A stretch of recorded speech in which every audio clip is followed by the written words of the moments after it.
The current date is October 22nd, 2025. My wife left me for a younger man, taking everything including my savings when she realized. I'd already moved all my money to a separate account. She tried to take me to court, but I was ready. So this is going to be a long post, but I need to get this off my chest. This is about my wife leaving me, taking everything, including my savings, and how I was ready for it all. You won't believe what happened next. I've been married to Sophia for 9 years. We have 2 kids, and I thought we were doing fine. Sure, every marriage has its ups and downs, but we'd always worked through things. She'd been distant for the past few months, but I chalked it up to stress with work and raising the kids. I was busy too, but I didn't think much of it. One evening, I'm sitting at home after a long day at work, getting ready to put the kids to bed, when I get a text from Sophia. Now let me tell you, my wife is not the type to send text messages unless it's something really important or casual. But this one hit me like a freight train. The text, I'm leaving you. I'm in love with someone else. I've already packed now. When you get a message like that, you don't immediately believe it, right? It thought, this can't be real. She's messing with me. I didn't even think to check if she was home. I called her instantly, no answer.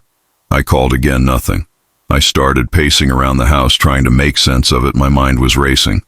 Maybe she's just upset. Maybe this is some kind of weird emotional thing. But the longer I thought about it, the more it started to sink in. She was serious. That text wasn't some emotional outburst or a joke. She was leaving me. My stomach dropped. I couldn't think straight, but somehow I gathered the strength to go check the bedroom. When I walked in, I saw it. Her suitcase was gone, and half of her clothes were missing, just like that. As if she had planned it all along. I had no idea what was going on. I stood there for a moment, completely stunned. I didn't know whether to be angry, sad, or confused. It's like everything was happening in slow motion. My heart was pounding. My hands were shaking. I had this gut-wrenching feeling that I was losing everything, but I didn't know how to fight for it yet. All I could think about was why. Then it got worse the next day. I went to the bank to take care of some routine stuff, and that's when I found out that all the money in our joint accounts had been drained. Every single penny. She took it all at that moment. I couldn't believe what I was seeing. My stomach twisted into knots. This wasn't just a simple breakup or a fight about something petty. No, she took everything. Everything I had worked for, everything we had worked for as a couple. Immediately called Sophia. No response. Again, I texted her, what the hell is going on? Where's the money? She didn't answer that either. Instead, I got a response a few hours later, but it wasn't what I was expecting. It read, I'm sorry, but I'm done. I can't keep pretending. This marriage is fine. You never saw me. You never gave me the attention I needed. I found someone else, someone who actually sees me. I'm taking the kids with me, and I'm not coming back. Please don't try to contact me. I didn't know what to feel. She was telling me she was leaving me for some other guy. She didn't even say who he was. I had a sinking feeling in my stomach, and part of me didn't want to know.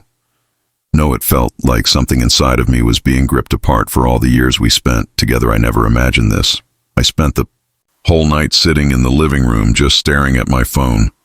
I called her again and again, but she didn't answer. I was angry, confused, hurt, but mostly I just felt betrayed. Everything I thought I knew about our marriage was alien. Eventually, Sophia reached out to me, but not with any kind of apology. Instead, she said, I don't want to fight. This is happening. I don't love you anymore. I love someone else. Please just let me go. I tried to keep it together, but I was boiling inside. I was angry at her for leaving, for choosing someone else over me, and for taking everything we had built together. But the worst part wasn't even that. It was the realization that she had planned this. She didn't just leave me. She left with everything. A couple of days later, I found out the guy she was seeing was someone younger, a man who didn't even really know her like he did. But somehow he convinced her that I wasn't enough for her anymore. I didn't know who he was at first. But all of that pain I was feeling had hit a new level of betrayal. I knew she'd been distant, but I had no idea it was this serious.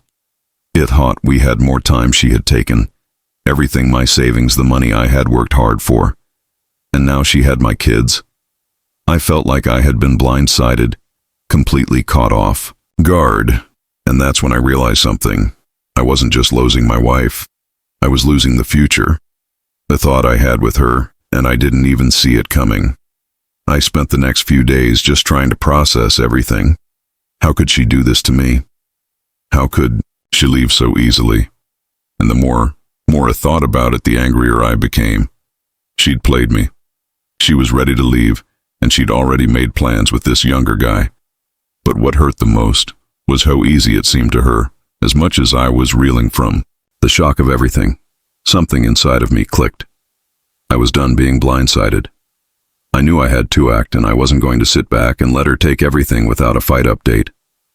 I still can't fully believe it, but here we are after Sophia left. Me with everything, my savings. Our kids, my dignity. I thought things couldn't get worse, but they did. I had no idea just how far she'd go to get what she thought she deserved. So after she packed up and vanished, I was in a complete daze. I spent a couple of days just trying to process the mess, to be honest. I wasn't sure what I was supposed to do. I tried reaching out to Sophia, but each time, I got nothing but silence, or those cold, dismissive texts I'd already figured out. She was seeing someone, but I didn't have a clue about the specifics. I just knew she'd been pulling away for months. I had a bad feeling about it, but I never expected this. But the real storm started when she realized I had moved my savings into a separate account weeks before. I hadn't told her, but I'd been suspicious about her growing detachment. My gut told me to be prepared for something like this, so I set up a separate account and started moving my money into it, little by little, so that if the worst came, I wouldn't be caught flat-footed. What I didn't expect was the rage that came with Sophia finding out I'd done this. It started with a call. This time she actually picked up. I could hear her voice crackling on the other end, but there was something different, cold, almost like she was just talking to a stranger. She barely even acknowledged my greeting before she snapped. So you think you're going to get away with this? She was talking about the money, of course. I was caught off guard at first. I didn't know how to respond to the anger in her voice. I thought I'd moved past this. She was the one who chose to leave. She was the one who took the kids and drained the joint accounts. But she was mad at me. I stayed calm, at least I tried to. What do you mean you left me? Sophia, you took everything. I'm not the one who needs to answer for anything here, but she didn't back down. Instead, her voice got colder and she spat out, I'm taking you to court. I'm going to get what's mine. You can't just hide the money from me like this. You owe me half of everything. I felt a rush of anger that I didn't expect. It wasn't just the shock of the situation, but the sheer nerve of her half of everything. What had I done to deserve this? All I had done was protect myself. I could hear her getting more desperate as she continued. You've been planning this, haven't you? You thought I wouldn't figure it out. I'm taking you to court, Levi. I'll get everything I'm owed, and you won't get away with it. Honestly, it was hard to even listen to her. It wasn't about fairness or anything logical. It was pure entitlement. She was going to take me to court for what? Because I had made sure I wasn't left in the gutter. Because I'd put myself in a position where I could survive after she walked away. I didn't argue with her at that point. I just let her vent. Because I knew something she didn't. I was prepared. Couple of days later, I got a formal letter from her lawyer. You know, the usual lawyers. Speak. Notice of intent to file for divorce and asset division, and some nonsense about how she was entitled to half of everything, including my separate account. But the truth was, she didn't have a leg to stand on. That account wasn't part of our joint assets. I had kept everything separate and legal. Still, the threat of her suing me didn't feel great, and it was more than just about the money. It was like she was trying to take every ounce of control she had left over me, as if she was still calling the shots. Her lawyer didn't waste any time. They started demanding documents, filing motions, and sending me messages, threatening legal action. And then came the M-shell. Sophia was threatening to take the kids away from. She claimed I wasn't fit to care for them.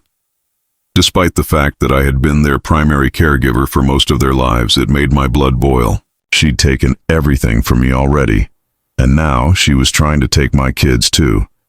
At that point, I was beyond frustrated. I wasn't just hurt anymore. I was furious.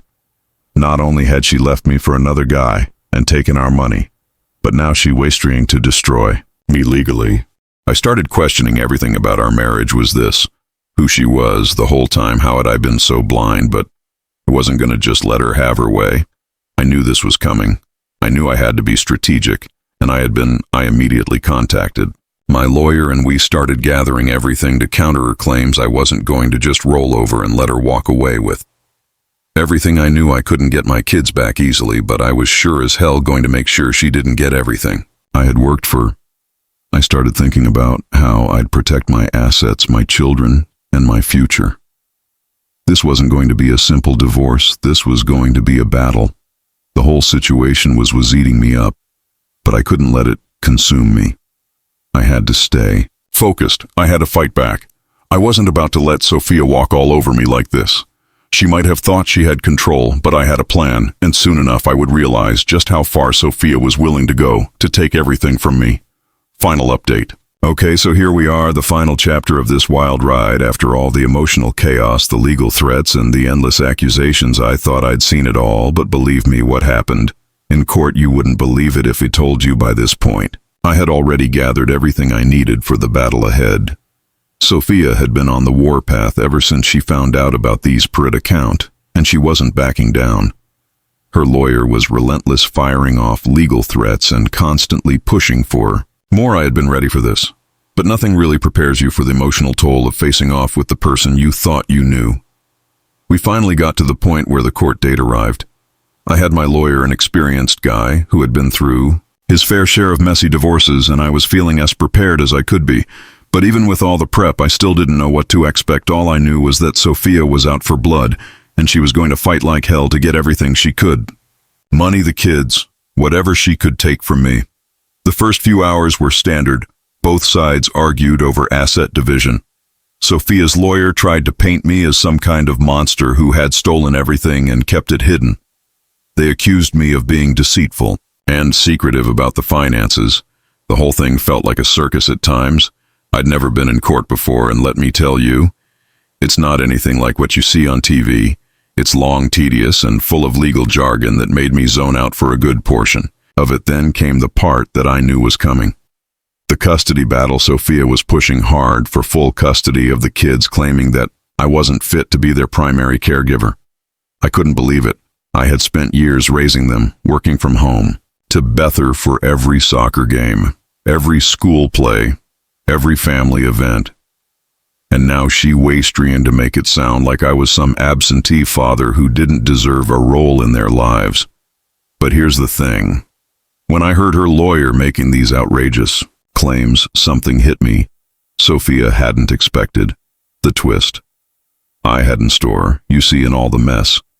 With the finances, I did something she never thought to check, something small, but crucial. I had been keeping track of everything, every phone call, every text message, every financial document. I had been meticulous, and that included tracking the time she and her new boyfriend Sebastian had been in contact during the separation. I'd never told my lawyer about this, but I had a gut feeling it would come in handy. So when Sophia's lawyer made their accusations about me being unfit, I dropped the bomb. I stood up in court, and with every ounce of calm I could muster, I said, "Your Honor, I'd like to introduce some evidence. This is a series of text messages and emails that show my wife's financial dealings during our separation." The courtroom fell silent. I could feel the eyes of the judge, Sophia, and everyone else on me. I handed over the documents, everything I had gathered. It turned out that Sophia hadn't just drained our joint accounts. She had been using money to transfer funds into Sebastian's personal accounts. All those financial issues she had been accusing me of. It turned out she'd been the one hiding assets, not me. And that wasn't even the worst part. As the documents were presented, the truth came out in full detail. Sophia had been transferring significant amounts of money to Sebastian months before we even split up. There were wire transfers, emails about property investments, even joint savings accounts. set up under their names. It was clear as day that she had been preparing for this new life with him long before she ever walked out on me. Sophia's face was unreadable, but I could tell she wasn't expecting this. All that talk about me hiding money, all those accusations, suddenly they didn't hold water. She was exposed and the room fell. Electric, her lawyer, tried to backpedal, but it was too late. The evidence was right there, but the plot didn't end there just when I thought I had won the financial part. Something even more shocking happened. Sophia's lawyer tried to throw me a curveball. They attempted to accuse me of manipulating the kids, saying I was trying to poison their minds against her by showing them what was really going on. That hit me hard because the truth is I never wanted to drag the kids into any of this. They didn't deserve any of this mess. I won't lie, it was tough. I thought about my kids, about their future, and I knew this wasn't going to be easy for them, but then something amazing happened. The judge, after hearing all the evidence, finally spoke up. The look on Sophia's face when he said, "Based on the evidence presented, I find that Mrs. Y. Sophia's last name has not been forthcoming with financial disclosure and has acted in bad faith regarding the children's custody. Mr. Wasad and my last name, based on his history of caregiving and the circumstances presented, will have primary custody of the children." It was like the weight of the world lifted off my shoulders for the first time in months. I felt like I was finally getting control of my life back. Sophia, of course, wasn't happy. Her face turned pale and I could see the anger bubbling up, but there was nothing she could do at that point. She was exposed and she had nothing left to fight with. In the end, she walked away with almost nothing, no money, no full custody of the kids, and a reputation tarnished by her own actions. As for me, well, I walked out of that courtroom knowing I had done everything I could to protect myself and my family.